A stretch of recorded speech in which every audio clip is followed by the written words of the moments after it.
7వ తరగతి విద్యార్థులకు తెలుగునిధి 99 ఛానల్కు స్వాగతం పలుకుతూ ఈరోజు మన మొదటి పాఠ్యాంశమైన స్త్రీలు పొంగిన జీవగడ్డ పాఠ్యాంశం గురించి తెలుసుకుందాం. ఈ విషయాలను మనం తెలుసుకునే ముందు నా యొక్క ఛానల్ని లైక్ చేయండి, షేర్ చేయండి మరియు సబ్స్క్రైబ్ చేస్తారని ఆశిస్తూ మనం పాఠ్యాంశంలోనికి వెళదాం. స్త్రీలు అంటే సంపదలు, అలాగే పొంగిన అంటే ఉప్పొంగిన, నిండిన, జీవగడ్డై చైతన్యముతో తొణకీసలాడుతున్నట్టయి, గడ్డై జీవం ఉన్నటువంటి గడ్డై అని అర్థం అన్నమాట. మనకి ఈ పాఠ్యాంశాన్ని అందించినటువంటి కవి ఎవరు అంటే రాయప్రోలు సుబ్బారావు గారు. ఆయన గురించి మనం తెలుసుకుందాం. కవి పద్యం చూసినట్లయితే జననం మార్చి 13, 1892, మరణము జూన్ 30, 1984, జన్మస్థలం గార్లపాడు, బాపట్ల తాలూకా, గుంటూరు జిల్లా. రచనలు, ఈయన చేసినటువంటి రచనలు చూసినట్లయితే తృణకంకణం, కష్టకమల, స్నేహలత, స్వప్నకుమార మొదలైనవి భావకవిత్వంలో ప్రసిద్ధి పొందిన కావ్యాలు. ఆంధ్రావని, జడకుచ్చులు, వనమాల ప్రసిద్ధమైనటువంటి ఖండకావ్యాలు. రమ్యలోకం, మాధురీ దర్శనం పద్య రూపంలోని లక్షణ గ్రంథాలు ఈయన రచించారు. అదేవిధంగా దరిదాపు 2 తరాల యువతలకు ఆయన ఆదర్శంగా నిలిచినటువంటి మహాకవి రాయప్రోలు సుబ్బారావు గారు. విన్నారు కదా కవి పద్యం. ఇంకా పాఠ్యాంశంలోనికి వెళ్ళినట్లయితే మొదటి సామర్థ్యం వచ్చేసేసి ఆలోచించండి, మాట్లాడండి. ఇక్కడ మనకి ఒక గేయం ఇవ్వటం జరిగింది. ఆ గేయం చదివి అందులో ఉన్నటువంటి విషయాన్ని మనం ఆలోచించి చక్కగా మాట్లాడగలగాలి. అంటే మాట్లాడే సామర్థ్యం పెంచడం కోసం ఇక్కడ ఈ గేయాన్ని ఇవ్వటం జరిగింది. చూడండి గేయం. ఏ దేశమేగినా, ఎందుకాలిడినా, ఏ పీఠమెక్కినా, ఎవ్వరెదురైనా, పొగడరా నీ తల్లి భూమి భారతిని, నిలుపరా నీ జాతి నిండు గౌరవము. విన్నారు కదా. ఇందులో మనకి కొన్ని ప్రశ్నలు ఇవ్వటం జరిగిందనమాట. అంటే మనం ఆలోచించి చక్కగా వాటికి సమాధానం చెప్పగలగాలి. మొదటి ప్రశ్న చూసినట్లయితే పై మాటలు దేని గురించి చెప్తున్నాయి? పై మాటలో మన జన్మభూమి అయినటువంటి భారత భూమి, భారతదేశం గురించి మనకి స్ఫురించేటట్లుగా చెప్తూ ఉన్నాయి. రెండవ ప్రశ్న, దేశం పట్ల ఎటువంటి భావనతో ఉండాలి? ప్రతి ఒక్క పౌరుడు కూడా దేశం పట్ల ఎటువంటి భావంతో కలిగి ఉండాలంటే భక్తి భావాలతో దేశం పట్ల ఆ గౌరవాన్ని మనం కలిగి ఉండాలి అని చెప్పేసి తెలుసుకోవాలి. మూడవ ప్రశ్న, జాతి గౌరవం నిలపటం అంటే మీరు ఏమనుకుంటున్నారు? అంటే జాతి జనులను, ప్రాచీన వైభవాన్ని గురించి కీర్తించటం, ఆ జాతి జనుల యొక్క సంస్కృతి సాంప్రదాయాలను మనం ఆదరించటం, ఆ ప్రజల యొక్క ఆధ్యాత్మిక సంఘటనల గురించి చర్చించటం, అలాగే జాతి జనుల వారసులుగానే తాము నిలవాలి అని చెప్పేసి మనం తెలుసుకోవాలి. ఇక 4వ ప్రశ్న చూసినట్లయితే మీకు తెలిసిన దేశభక్తి గేయాన్ని పాడండి అన్నారు. మన జాతీయ గీతమైనటువంటి మరియు జాతీయ గేయమైనటువంటి వందే మాతరం, జనగణమన మనం నేర్చుకొని పాడాలి. అదేవిధంగా రాష్ట్ర గీతమైనటువంటి మా తెలుగు తల్లికి మల్లె పూదండ ఇలాంటి గేయాలన్నింటినీ కూడా చక్కగా విద్యార్థులు అభ్యసించి చక్కగా పాడుకోవాలి. ఇక పాఠ్యాంశం యొక్క ఉద్దేశం చూసినట్లయితే ప్రాచీన కాలం నుంచి భారతదేశం అనేక సంస్కృతి సాంప్రదాయాలకు నిలయం, సిరి సంపదలకు, పాడి పంటలకు ప్రసిద్ధి పొందినటువంటి దేశం మన భారతదేశం. ఎందరో మహనీయులకు ఇది పుట్టినిల్లు. భిన్నత్వంలో ఏకత్వాన్ని సాధించినటువంటి సమైక్య దేశం మన భారతదేశం. మన దేశ గౌరవాన్ని దశ దిశలా చాటటం మన కర్తవ్యం. మన దేశ పౌరుషాన్ని నిలబెట్టడం మన బాధ్యత. ఈ భావాల స్ఫూర్తిని ఈ గేయం చదివి మనం తెలుసుకుందాం. గేయం చూసినట్లయితే గేయం పాడతాను, అదేవిధంగా వాటిలో ఉన్నటువంటి అర్థాన్ని మీకు వివరించి చెప్తాను. చూడండి. స్త్రీలు పొంగిన జీవగడ్డై, పాలు పారిన భాగ్యసీమై, స్త్రీలు పొంగిన జీవగడ్డై, పాలు పారిన భాగ్యసీమై, వరలినది భరత ఖండము, భక్తి పాడరా తమ్ముడా. ఇది గేయము.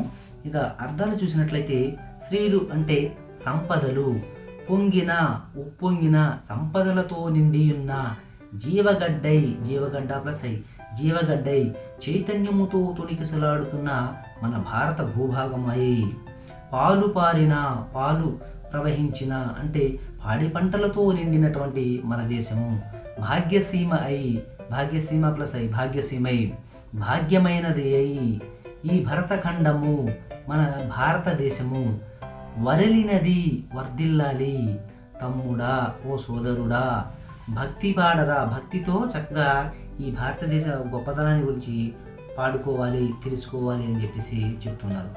అదేవిధంగా ఇక భావం చూసినట్లయితే, తమ్ముడా మన భారతదేశం సిరి సంపదలతో పొందినటువంటి భూమి, ఇది పాడి పంటలకు గల భాగ్యసీమ.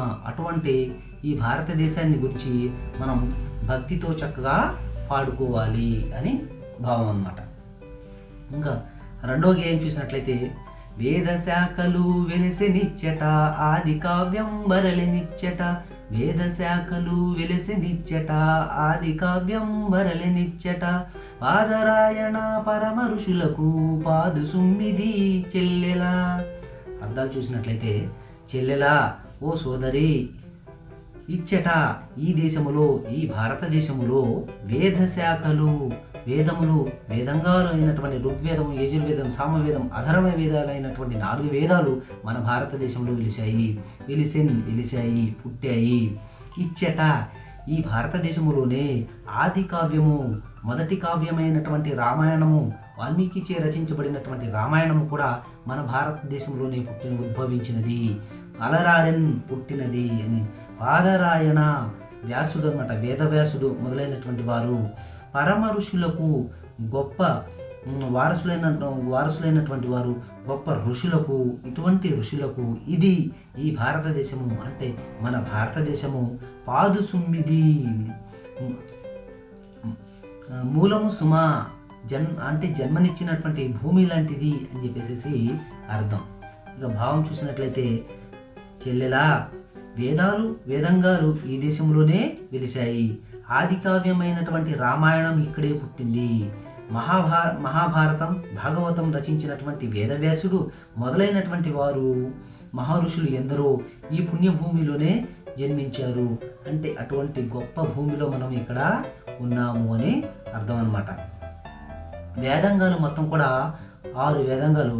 1 శిక్ష, 2 వ్యాకరణము, 3 ఛందస్సు, 4 నిరుక్తం, 5 జ్యోతిష్యం, 6 కల్పము అయినటువంటి ఈ వేదాలు వచ్చేసేసి 4 ఋగ్వేదము, యజుర్వేదము, సామవేదము, అధర్వణ వేదము. అలా వేదంగాలు కూడా మన భారతదేశంలోనే పుట్టాయి. అటువంటి గొప్ప భారతదేశంలో మనం జన్మించినందుకు ఎంతో గర్వపడాలి సోదరి అని చెప్పేసి చెప్తూ ఉన్నాడనమాట కవి గారు. ఇంకా మూడో గేయం చూసినట్లయితే, విపిన బంధుర వృక్షవాటిక ఉపనిషన్మధులొలికినిచ్చట, విపిన బంధుర వృక్షవాటిక ఉపనిషన్మధులొలికినిచ్చట, విపుల తత్వము విస్తరించిన విమల తలమిదే తమ్ముడా. అర్థాలు చూసినట్లయితే, ఇచ్చట ఈ భారత భూమిలో ఈ భారతదేశములో విపిన అడవులలో, విపినము అంటే అడవి అని అర్థం అనమాట, విపిన అడవి, బంధుర దట్టమైన వృక్షవాటిక చెట్లతో ఉన్న, ఇచ్చటన్ ఇక్కడ, ఉపనిషత్ ప్లస్ మధువు, ఉపనిషత్ మధువు అనేకమైనటువంటి ఉపనిషత్తులు, ఉలికిన్ చిందించి, తమ్ముడా ఓ సోదరా, ఇది విపుల విస్తారమైనటువంటి తత్వము తత్వజ్ఞానము విస్తరించిన వ్యాపించి ఉన్నటువంటి విమల నిర్మలమైనటువంటి తలము చోటు, అటువంటి గొప్ప చోటు మన భారతదేశమయ్యా అని చెప్పేసి చెప్తున్నాను. ఇంకా భావం చూసినట్లయితే, తమ్ముడా ఈ దేశంలో దట్టమైన చెట్లతో కూడినటువంటి విస్తారమైన అరణ్యాలు ఉన్నాయి, మధురమైనటువంటి ఉపనిషత్తులు ఇక్కడే పుట్టాయి, ఇది వివరాలతో కూడినటువంటి తత్వబోధన విస్తరించినటువంటి పవిత్ర భూమి మన భారత భూమి. ఉపనిషత్తులు వేదాలు అంత్య భాగాలు అని అర్థం. వీటి వల్ల బ్రహ్మజ్ఞానం మనకి కలుగుతుంది అని చెప్పేసి దీని యొక్క భావం అన్నమాట. 4వ గేయం చూసినట్లయితే సూత్రయుగముల శుద్ధ వాసన క్షాత్రయుగముల శౌర్య చండిమ సూత్రయుగముల శుద్ధ వాసన క్షాత్రయుగముల శౌర్య చండిమ చిత్రదాస్యము చే చరిత్రలా చెరిగిపోయెను చెల్లెలా.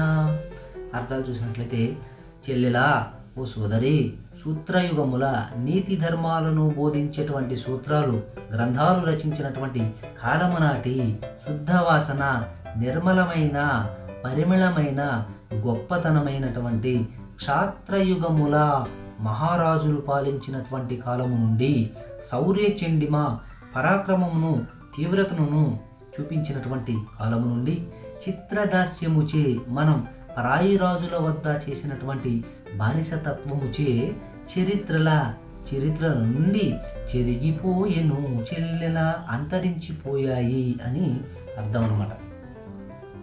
ఇక భావం చూసినట్లయితే ధర్మసూత్ర గ్రంథాలు చెప్పినటువంటి కాలము గొప్పతనము, ఆ రాజుల కాలము నాటి పరాక్రమ చరిత్రలు పరదేశీయుల క్రింద బానిసత్వం వల్ల అంతరించిపోయాయి అని అర్థం అన్నమాట. 5వ గేయం చూసినట్లయితే మేలి కిన్నెరా మేళవించి రాలు కరగగ రాగమెత్తి పాలతీయని భావి భారత పదము పాడరా తమ్ముడా. ఓ తమ్ముడా, ఓ సోదరుడా, మేలిమి అంటే శ్రేష్టమైన, కిన్నెరుల వీణ వంటి వాయిద్యాలు, అలాగే మేళవించి జతపరచి సమన్వయము చేసి రాళ్ళు అంటే శిల్పాలు సైతము కరిగేటట్లుగా రాగము ప్లస్ ఎత్తి రాగమెత్తి సంగీత రాగాలు బిగ్గరగా తీసి చక్కగా పాడి పాలవలే తీయని భావి భారత పదము రాబోయే కాలములోని భారతదేశ భాగ్యాన్ని గురించి పాడరా, చక్కగా పాడుకోవయ్యా అని అర్థం అన్నమాట. భావం చూసినట్లయితే ఓ సోదరా, కిన్నర వాయిద్యాన్ని మీటుతూ రాళ్లను కూడా కరిగించగల రాగాలతో చక్కగా బిగ్గరగా గొంతెత్తి భారతదేశ భాగ్యాన్ని గురించి పాటగా చక్కగా పాడుకోవయ్యా అని చెప్తున్నారు. విన్నారు కదా విద్యార్థులారా, 5 గేయాల యొక్క గేయాన్ని పాడి వినిపించాను. అదే వాటి యొక్క అర్థాలు భావాలు చెప్పడం జరిగింది. కాబట్టి భారతదేశం యొక్క గొప్ప దేశము గురించి, అందులో మనం జన్మించినందుకు ఎంతో గర్వపడుతూ అందరికి గొప్పగా చెప్పుకోవాలని తెలియజేస్తూ ఈ పాఠ్యాంశాన్ని ఇంతటితో ముగిస్తున్నాను.